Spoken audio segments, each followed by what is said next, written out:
Today, we're going to look at a family reunion, and many of you probably have wonderful families. You are so blessed to have a great set of family that you enjoy being around. Many of you have family reunions that you go to. I am one of those. I love going to my family reunion. I remember being a kid and telling people that my favorite place in the world was to go to my grandmother's birthplace. And it was this old country farm out there in the middle of the middle of nowhere in Mississippi. I think it's like 400, almost 500 acres of farmland, and just be surrounded by all my cousins. And my friends back in school would say, "Do you like going to your family reunion?" There's probably a lot of people who feel that way, but I happen to enjoy mine, and some of you might as well. Today, specifically, we're going to look at the reunion of Moses, who's going to be the son-in-law in the story, with his father-in-law, Jethro. Many of you might have good relationships with your in-laws. Some of you probably don't. There are a lot of stories and jokes out there about the in-laws. I was going to tell some today, but that's when I thought Meredith would be down in the nursery, and since she's up here, I better not tell any stories on my in-laws. I don't have a whole lot to tell anyway, because my in-laws are about as perfect as they could be. I love them dearly, and I hope that you can say the same about yours as well. But I do realize it's probably not the case. So I started looking up on the internet some stories or some jokes about in-laws. I found a whole lot about mother-in-laws. I didn't find a whole lot about father-in-laws. I'm not sure why that is. My theory is my father-in-law's a hunter. If I told too many jokes about him, he might pull out one of his guns. I'm not too worried about my mother-in-law that way. But I'm so privileged to have great in-laws. Moses had a great father-in-law. And we're going to look at that relationship today. If you have your Bibles, turn to Exodus chapter 18. We're going to begin reading in verse 1. And we're going to see here a family that fellowships together. A family that fellowships together. In verse 1 it says, "And Jethro, the priest of Midian, Moses' father-in-law, heard of all that God had done for Moses and for Israel his people, that the Lord had brought Israel out of Egypt. Then Jethro, Moses' father-in-law, took Zipporah, Moses' wife, after he had sent her back with her 2 sons, of whom the name of one was Gershom, for he said, I have been a stranger in a foreign land. And the name of the other was Eliezer, for he said, For God was my father, the God of my father was my help, and delivered me from the sword of Pharaoh. And Jethro, Moses' father-in-law, came with his sons and his wife to Moses in the wilderness, where he was encamped at the mountain of God. Now he had said to Moses, I, your father-in-law Jethro, am coming to you with your wife and your 2 sons with her. So Moses went out to meet his father-in-law, bowed down and kissed him. And they asked each other about their well-being. And they went into the tent. And Moses told his father-in-law all that the Lord had done to Pharaoh and to the Egyptians for Israel's sake, all the hardship that had come down upon them on their way, and how the Lord had delivered them. I want to stop right there and look at this fellowship between the son-in-law Moses and his father-in-law Jethro. You notice that Moses is really trying to hammer home the point as he's writing the story, because every time he mentions the name Jethro, he also adds my father-in-law, or the father-in-law. There is a special bond here, and he wants us to realize the connection that's between the two. So I want us to look first at the father-in-law. Let's take a look at Jethro and see who he was. He was of the Midianites, who were also descendants of Abraham. Jethro was a priest in Midian. Now, it is debated among scholars as to whether he was a pagan priest or a priest of the one true God. Those who say he was a pagan priest, they look at the people, they look at the tribe, the Midianites, and say, well, they were a pagan people. So therefore, Jethro had to be a pagan priest. Well, I don't necessarily buy into that. I don't think America is a Christian nation by any stretch of the imagination, but we still have Christians all over the place. It's very possible that Jethro was a Christian, a priest of the one true God, even in a land of heathens and pagans. We discussed this in detail when we looked at chapters 2 and 3, when we looked at the kinship and the beginning of the relationship between Moses and his father-in-law Jethro. So we have discussed this before, but I do want us to remember that my interpretation of this, my opinion of this, is that Jethro was a priest of the one true God, that he tried to lead his people back. And today, I'm going to explain why as we get to the latter chapters, or latter verses of this chapter. Jethro heard the stories of what God had done for the Israelites, and it's funny how the message gets around. Jethro didn't need a cell phone. Jethro didn't need to turn on Fox News. He didn't need to do a Google search. News got to him. And that just reminds me of the theme of what we have given Exodus. So that all may know that I am the Lord. God's intention was for all the people. Not just for the Israelites. Not even just for the Egyptians. Not even just for Pharaoh. But for all people to know that He is the Lord. And so Jethro was one of those who heard the message. And all the Midianites who were around would have heard the same message. So I'm sure some of it would have been rumors. We know how rumors get started and when things spread. But Jethro would have heard a lot of the truth, especially from his own daughter who was there, who was living with them. This was all part of God's plan. So now let's look and see the son-in-law. Not only do we look at the father-in-law Jethro, but let's look at Moses. The first thing we see there in those verses is that he sent his family back to their home. He sent Zipporah, his wife, and the mother of his two children, along with them, back to her family's house. Now, it's not clear when he sent them back. One writer that I read said that he might have sent them back before he even went into Egypt. Now, that's possible. I don't think that's very likely. Another person I read said that probably during the plagues is when when Moses sent his family back to get them out so they didn't have to suffer from those early plagues like the rest of the people. That's more likely than the first, but I still don't think that's really the answer. My opinion, I would think that Moses probably sent his family back when they were in the wilderness. After they crossed through the Red Sea and marched into the wilderness, I have a feeling that as we have well documented and looked at these verses, once they got into the wilderness, we started hearing a lot of grumbling, a lot of complaints. And most of these complaints were directed directly at Moses. I have a feeling that Moses decided, I don't want to subject my family to this criticism. I don't want them to hear about what people are saying about me. We know how that goes.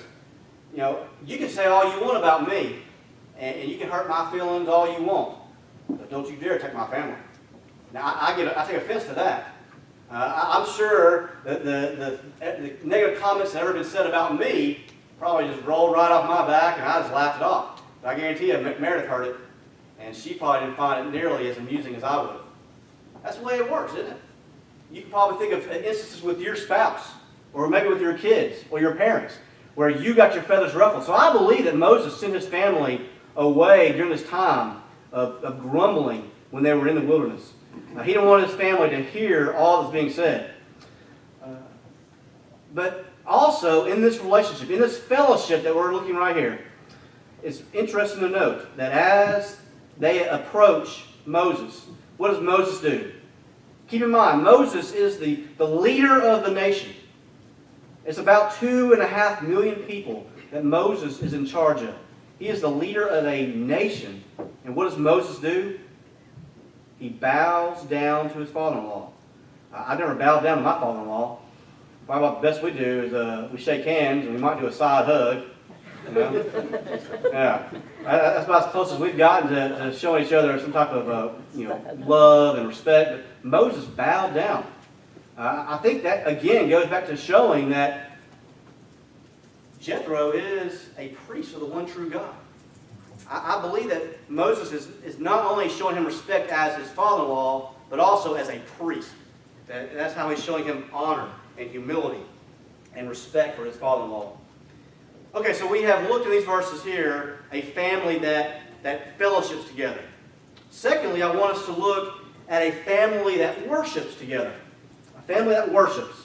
Look in verse 9. It says, Then Jethro rejoiced for all the good which the Lord had done for Israel, whom he had delivered out of the hand of the Egyptians. And Jethro said, Blessed be the Lord. And just a side note right here, that name Lord is Yahweh, a special name of those who trusted in God. Blessed be the Lord, for he has delivered you out of the hand of the Egyptians, and out of the hand of Pharaoh, and who has delivered the people from under the hand of the Egyptians.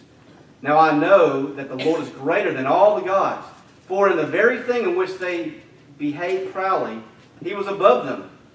Then Jethro, Moses' father-in-law, took a burnt offering and offered sacrifices to offer to God. And Aaron came with the elders of Israel to eat bread with Moses' father-in-law before God. So Jethro here begins to praise God. He praises God for the deliverance. God, you delivered your people out of bondage. You brought them through the Red Sea and brought them to safety here in the wilderness. He's also praising God for the blessings that he had done for them.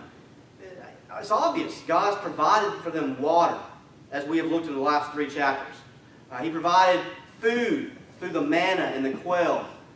God continued to supply their needs. So blessing God, praising him for that. He is worshiping God for being the one true God. Again, he called him Yahweh. He didn't call him Elohim, which would have been capital G, little o, little d. He called him Yahweh, as in the one true God, the one who is the creator, sustainer, and judge of the world. So he is offering a praise for him being the one true God. Now, if you look back at those verses that we just did look at, he says, and this maybe tongue-in-cheek, or maybe just a phrase that could have been used, and this is one of the things where people have debated and said that he was just a pagan priest, because it says in verse 11, Now I know that the Lord is greater than all the gods, for the very thing in which they have behaved proudly, he was above them. So these scholars who say that he was just a pagan priest who worshiped other gods is now seeing that Yahweh is greater than these other gods. I don't think that's what he's saying. Have you ever heard somebody say, Gosh, now I know there's a real God? I don't think that's what they really mean. I don't think they're saying in that light. It's just that they are just saying, Hallelujah, God, you've done something great in my life, and you have made yourself real, made yourself evident in my life. Or you might have heard somebody say something like, Now I know there's a heaven above. Something like that doesn't mean that they didn't believe it before. It's just they have evidence, or something that just confirms what they believe. And I believe that's what Jethro is saying here, that God has made himself clear. He has proved himself over and over that above all the other gods that people worship, the one true God, Yahweh, he conquers them all. He is above them all. And he also praises God for being even better than what we even imagine. And I'm sure we all have stories in our own lives that we can testify to this. That we try to have this image of who God is. How we vision him, how we try to grasp his power with our own minds. And then however we try to envision that, God always trumps it. What he does for us in our life always surpasses the box that we place God in. And so he's saying that here. God, you're even greater than we give you credit for. God, you're even more powerful than we ever imagined. So he is worshiping the one true God. Not only is the worship here with his family of Jethro praising God, but I want to think about how this affects Moses and this relationship. By Jethro praising God, it also blesses Moses. Doesn't it bless your heart when you know that people are praying for you? When we looked up our prayer requests like we did here this morning, and you know that people are going to be praying for you or for your loved one that you mentioned throughout the week, that makes you feel good. But it doesn't make you feel even better when someone wants to pray for you right then. When they say, let me pray for you right now, and they pray for you. You hear them audibly lift up your need or your request. And they pray for you individually. I think of people who are on the phone maybe. I've had people tell me of a special need in their life. And there are times where time does not permit, and I will say, well, I'm going to pray for you. And they'll say thanks, and that's the end of the conversation. But gosh, those times where I'm able to say, let me pray for you right now, even over the phone. Just this past week, one of my best friends from college, he called me and let me know a family crisis that he and his family was going through, and it just broke my heart.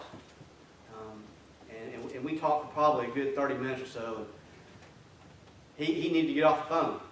He was about ready to go in the house. And I said, Stephen, can I pray for you right now? And he said, sure. And even though it was just a brief, short prayer, I know that meant more for him to hear me verbally pray for him by name than if I just said, and Stephen, I'm going to be praying for you. Which I did say that. And I have been every day. I've been lifting him up in prayer because my heart goes out to him, and my heart is so burdened for him right now. But I know that it meant more to him to hear the prayer on the phone. So when Jethro is praising God for what he has done, Moses is there saying, wow. To hear it come from somebody else's lips, it's even more special. I know it. I experienced it. I saw it. But now to hear my father-in-law praising God for this, oh, how it drew them together because of this worship they were having together. Not only do we see the prayer offered by Jethro, but we also see the whole family came together for worship. It says that Aaron came in, and the elders of Israel, which, by the way, they had all been family. This would have been a large family reunion right here. There's probably more than just first cousins. We're probably going back several generations here to have all the elders come in, and they're going to have a family reunion. Well, what's one of the best things about a family reunion? Yeah, the potluck. Yeah. Well, that's what they do. They get out the food and they have a family reunion together as they worship together as a family. You've often heard it said, I'm sure, a family that prays together stays together. And there's a lot of truth to that. You as a family do need to be praying together. But I want to take that a step further. I say a family that worships together thrives together. And I'm not talking about just bringing your kids to church. I'm not talking about your spouse seeing you put money in the offering plate. You know, those are acts of obedience. Those aren't necessarily worship. Worship is a matter of the heart. I'm talking about where your kids hear you praising God in the car as you're driving down the road, not getting angry because somebody just cuts you off. I'm talking about you rejoicing over your children leading somebody to the Lord. I'm talking about you walking in and your spouse is having a quiet time.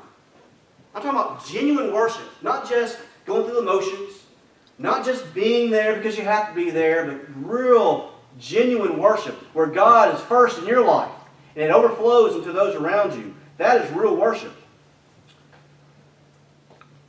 And a family that worships together, genuine, heartfelt worship, thrives together. This family, Moses' family, thrived together. God used this family to do great things. And finally, I want us today to see not only a family that has fellowship together, and then a family that worship together, but finally, a family that works together. Look at verse 13. And so it was on the next day that Moses sat to judge the people. And the people stood before Moses from morning until evening. So then Moses' father-in-law saw all that he did for the people. He said, "What is this thing that you are doing for the people? Why do you alone sit? And all the people stand before you from morning until evening."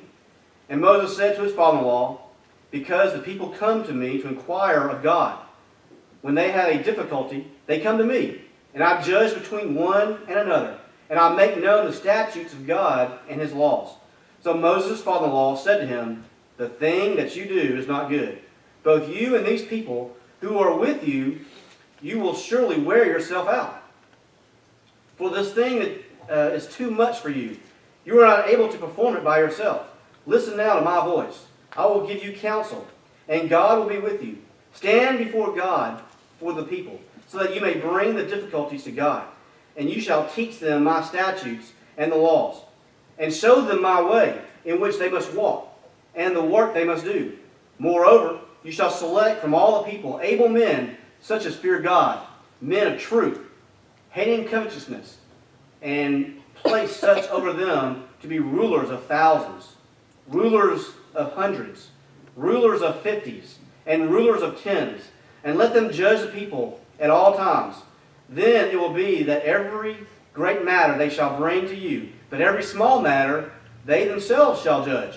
So it will be easier for you, for they will bear the burden with you. If you do this thing, and God so commands you, then you will be able to endure, and all this people will also go to their place in peace. Verse 24, so Moses heeded the voice of his father-in-law and did all that he said. And Moses chose able men of Israel and made them heads over the people, rulers of thousands, rulers of hundreds, rulers of fifties, and rulers of tens. So they judged the people at all times. The hard cases they brought to Moses, but they judged every small case themselves. Then Moses let his father-in-law depart, and he went his way to his own land. Now again, this point right here, this advice that Jethro gives to Moses is another debated subject.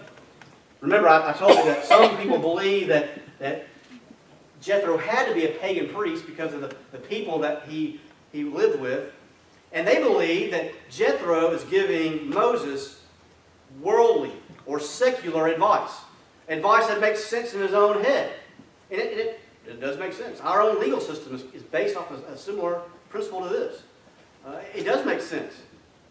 But that's their logic saying Moses should not have followed Jethro's advice because this was not God's wisdom, this was man's wisdom. But the others, like myself, who believe that Jethro was a priest of the one true God, believe that this was spiritual advice that came from the Lord. In other words, God used Jethro to be his mouthpiece, to tell Moses what he wanted to hear. I believe there's validity to this. I believe God spoke through Jethro. Let me read for you Numbers chapter 11, beginning of verse 14. It says, I am not able to bear all these people alone, because the burden is too heavy for me. If you treat me, this is Moses speaking to God, like this, please kill me here and now. I have found favor in your sight, and do not let me see my wretchedness. So the Lord said to Moses, gather to me 70 men of the elders of Israel, whom you know to be the elders of the people, and officers over them. Bring them to the tabernacle of meeting, that they may stand there with you. Then I will come down and talk with you there. I will take of the Spirit that is upon you, and will put it on the same upon them. And they shall bear the burden of the people with you, that you may not bear it yourself alone. This is the same story. Moses is in the tabernacle with Jethro, his brother Aaron, and the elders of Israel. And in this passage we just read in Numbers, God tells them to gather in the tabernacle, bring in 70 of the elders, and I will use them to do this very good work. So, while in Exodus, Moses tells us that Jethro spoke it, in Numbers, Moses tells us that God spoke it. So I believe that it's one and the same, and that Moses is telling us that God used Jethro to speak God's truth and what he wanted. Not only do I believe that God spoke it, but a much lesser degree of validity, the people liked it, which is a miracle in itself. As we have looked at from the very beginning, the Israelites have not liked anything that Moses or God wanted them to do or where he wanted them to go. So for the people to be in one accord and in unity and to like this, it had to come from God. Let me read for you in Deuteronomy chapter 1, beginning in verse 13. It says, choose wise, understanding, and knowledgeable men from among your tribes, and I will make them the heads over you. And you answered me and said, the thing which you have told us to do is good. So I took the heads of your tribes, wise and knowledgeable men, and made them heads over you, leaders of thousands, leaders of hundreds, leaders of fifties, leaders of tens, and officers of your tribe. The people liked it. They liked the idea and thought that Moses was doing good. So the people were in favor of this. Not only do I see these two as reasons for this being God's advice to Moses. God's plan was for the leaders of Israel. I believe this set a precedent. Now we know that God does not change. God's not going to say in Exodus, that's man's wisdom, that was not for me, and then later flip-flop and use the same principle. If God's going to use it later, it's only because He used it before. He wouldn't have changed His mind on this. But in Acts, God uses the same principle. Listen, in Acts chapter 6, in beginning in verse 1, it says, "Now in those days, when the number of the disciples was multiplying, there arose a complaint against the Hebrews by the Hellenists, because their widows were neglected in daily distribution.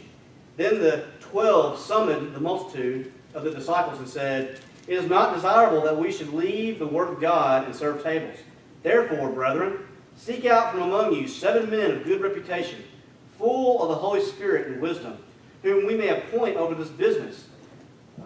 But we will give ourselves continually to prayer and to the ministry of the word.' And the saying pleased the whole multitude." Doesn't that sound very familiar? That sounds a lot like what took place in Exodus that we've just read.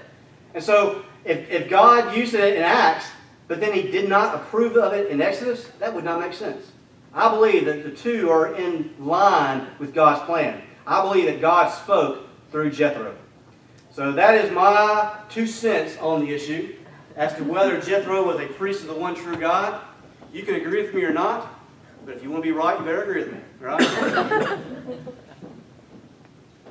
I want us to move on, though. I want us to move on from the look of Jethro.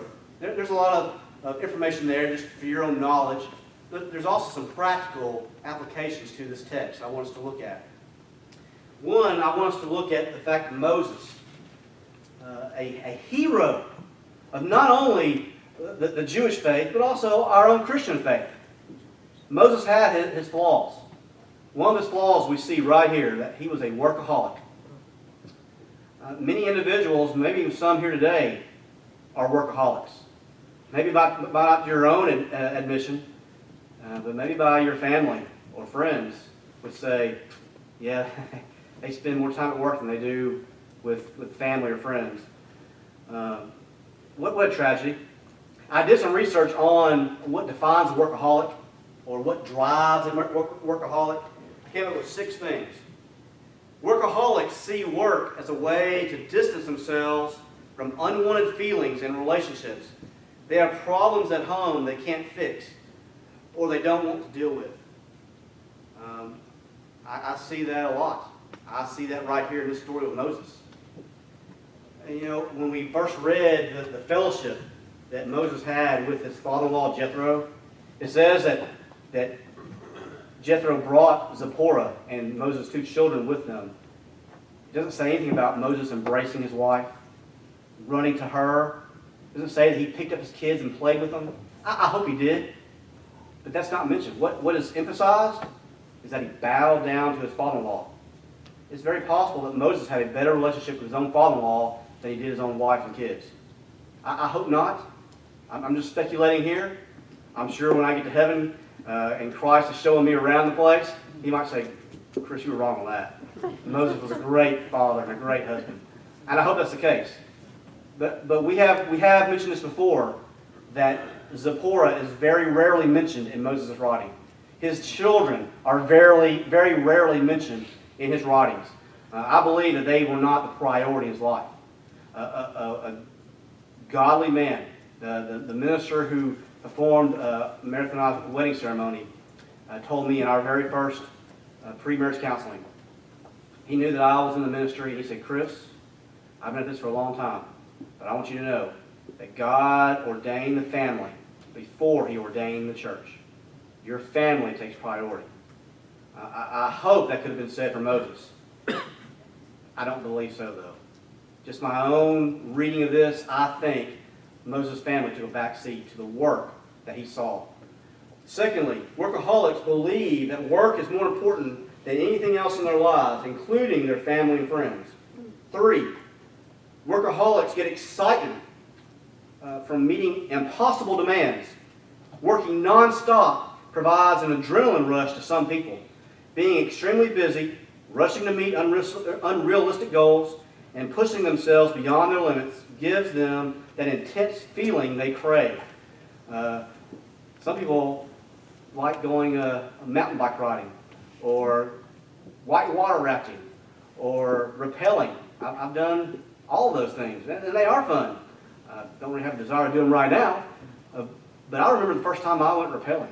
I remember the first time I went bungee jumping, and I jumped off a tower and jumped down. I've done it, I guess, twice now. Man, the adrenaline, it is intense. It's great. And so if there are people who have that same adrenaline rush by meeting these unrealistic goals and meeting the demands that are placed upon them, if that brings a rush, I can see why they crave that, and that's where they want to be. The fourth thing I discovered from workaholics is they cannot take breaks from work. They think about work regardless of what they're doing or who they're with. I hope you have a job where when you leave for the day, that you leave your work there and you don't bring it home with you. Now, I know there are times where you have to, but I hope that your work does not interfere with your family, that you're not sitting down at the dinner table and you're thinking about work as opposed to talking to your spouse or to your children. Or when you sit down to enjoy the evening together, you're not there because your mind is at work. Fifth, workaholics thrive on being productive.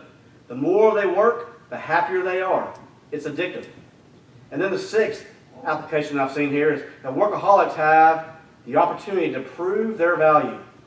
Children who were raised in dysfunctional homes or by perfectionist parents and were made to feel like their best was never good enough can grow up to be workaholics. Spending their adult lives immersed in their work is a way for them to constantly prove themselves and their worth. I can see that. And I can see why when I do a good deed at my job and I get praised for that, I can see how that would draw me to want to do more. I want more praise. I want a bigger raise. I want the accolades that come with doing a good job. I can see how that would be a draw for some people. But these are references. These are things that would say that you might be a workaholic. If you fall into one of these 6 categories, it's time to do some evaluation. Not only do I see workaholics in our church pews, I see workaholics even behind pulpits. Probably one of the most famous examples that I can think of, and somebody that you probably have heard of, but you would never even put this together, is W.A. Criswell. He was a prime example of a pastor who's a workaholic. W.A. Criswell was considered to be America's pastor. And he passed away, I believe it was in 1993. No. Maybe like 2002. I'm getting my dates crossed here. So he is no longer with us here on earth. But for decades, he was considered to be America's pastor. Most people consider Billy Graham to be America's preacher or America's evangelist. But W.A. Criswell was America's pastor. In fact, Billy Graham was a member of W.A. Criswell's church at First Baptist Dallas. He was one of the men who was responsible for the conservative resurgence in the Southern Baptist Convention. He was one of the most influential preachers in America. He pastored First Baptist Dallas from 1944 to 1993. But you know what's sad about W.A. Criswell? This part of the story, you can still find this. W.A. Criswell died at a friend's house. You know what's not publicized about this? I found this out by going to a conference. And one of the successors at First Baptist Dallas was sharing this to all the preachers there. Said the reason why W.A. Criswell was at a friend's house when he died was that because he spent all of his waking moments, all of his energy at the church. And the church grew. It grew from 7,000 members when he got there to over 28,000 at its peak. He was considered to be the first mega church pastor. Incredible. And his outreach was surpassed by none. I mean, he was incredible. But the reason why he died at a friend's house is because he spent all of his time doing church work, enlarging the ministry at First Baptist Dallas, neglecting his family, and in his later stages of life, when he was suffering, his wife, and his kids. He wanted nothing to do with him. He had to have a friend take care of him and minister to him in his latter days. What a sad legacy that is. It breaks my heart. Now, here is a man that most of us respect. You probably have heard him. Some of y'all have even met him. What a tremendous man he was. But what a sad legacy to leave. I'm glad that's not public knowledge. I guess it is now. But what a sad legacy to leave. You know, I've been to quite a few funeral services. I've even conducted my fair share. I've never heard anybody say at a funeral message that, oh, he was the best employee. He accomplished more than anybody else at our company. He was always thinking about his work. No, you don't hear those kind of things. What's typically said for somebody who lived right is for people to get and say, what a family man he was. Always putting family first. Especially when a spouse or a child can get up and share that about their loved one. Think about that, how it applies to your life here today. Not only do I want us to look at the application of how Moses was a workaholic, I also want us to look at a different angle, is that Moses needed to delegate so as not to rob the people. You know, God equips each one of us with spiritual gifts. When you become a child of Christ, you are adopted into the family of God, God equips you with a spiritual gift, a gift that needs to be used. And because Moses was doing all the administration within the people of Israel, there were those within Israel who had the spiritual gift of administration and weren't able to use it. And so Moses was robbing them of that ability to do so. Just to make it more practical, or maybe bring it more to life, I think personally about how at times, especially in times of need, there have been people in my life who have offered me a gift, maybe a financial contribution to me. And there have been times where I've needed that. But you know how it makes me feel? Very humbled, almost ashamed, and I've rejected a lot of gifts because of that feeling that it brings me. Now, I like gifts, don't get me wrong. You know, my birthday's coming up next month. So. But, you know, for somebody just out of the blue just to give me a gift, you know, that makes me very humble, ashamed. It really does. But I remember somebody telling me once, and I wish I could give credit to where this came from,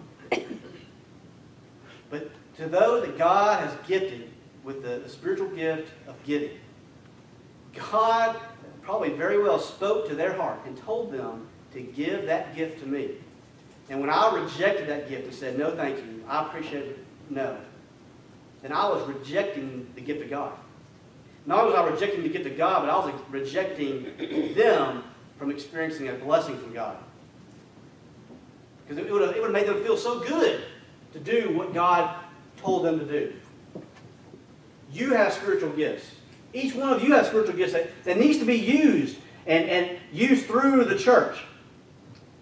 And so in this case, these people were not using their spiritual gifts because Moses wasn't allowing them to. I hope that you can use your spiritual gifts. Church members miss out on God's blessings if they do not or cannot minister through the church. Another aspect of Moses, we're going to finish up in this aspect, this application to Moses.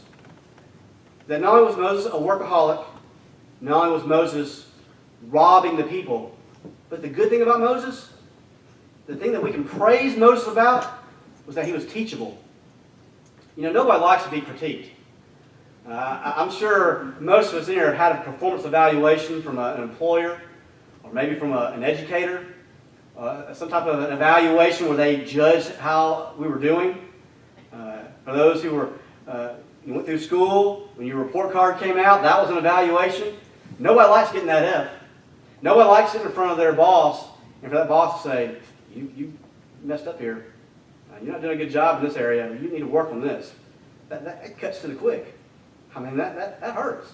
I want my boss to say, you're doing a great job, you're getting a raise. Not tell me, you're failing right here. That hurts. And many people get their feelings hurt or their feathers ruffled.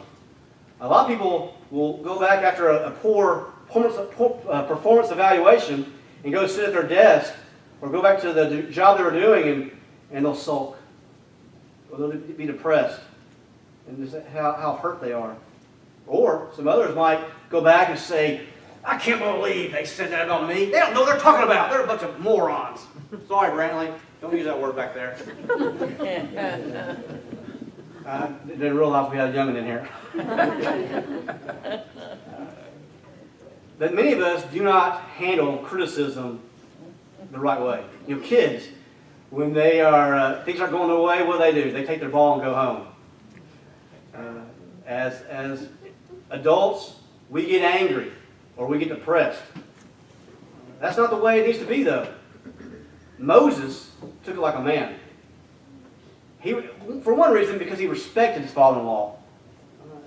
He genuinely liked him and honored him and took to heart what he was saying. But not only because of his respect for his father-in-law, but it's because, as we have clearly seen today, it was a message from God. That he took it. Because this is what God wanted him to do. And then finally, it's because Moses was a strong man. Moses never caved in to the demands of the people. They criticized him. They called him all kind of names. Even last week, when we looked at chapter 17, Moses thought they were going to stone him. He thought he was going to die because of the criticism from the people. He never caved in. He never backed down. He was strong in his desire to not waver there. But right here, at a teachable moment, Moses said, okay, what you're telling me is a good thing to do. I'm going to do that. He was able to listen while being critiqued, and he followed that advice. I hope that you're able to do the same. Be teachable.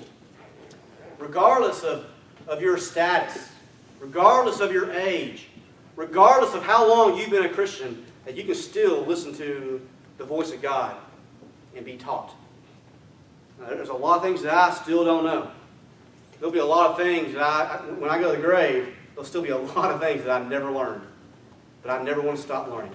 I never want to stop. Continue in your own life. There are a few applications here. I know the beginning of this was more of learning about the story and learning some facts you might not have known before, proving that Jethro was a priest of the one true God. But there's a lot of application here too. Some of you here today might be living the life that Moses lived as a workaholic. That work comes first. Maybe not even work. It may just be just your selfish desires, things that you want to do. Maybe you'd rather be out in the lake than spend time with your family. Maybe in a tree stand, looking at some deer. Maybe shopping. I don't want to just pick on the men. You might rather go spend time with the girlfriends at the restaurant than with your husband or your kids. Make sure God is first in your life, but secondly, your family, above anything else. Maybe it's not that you are robbing other people of their spiritual gifts. Maybe you've been robbed. Maybe you're not using your spiritual gifts the way God has equipped you, but you need to. Learn from this lesson that you need to first learn what your spiritual gift is and then use it. That's how God has gifted you. So put it to practice. And then finally, let's make sure that we're all teachable. I know it hurts when we're proved to be wrong. No one likes that. But be teachable. Learn from those moments so that God can take you from where you are to where He wants you to be.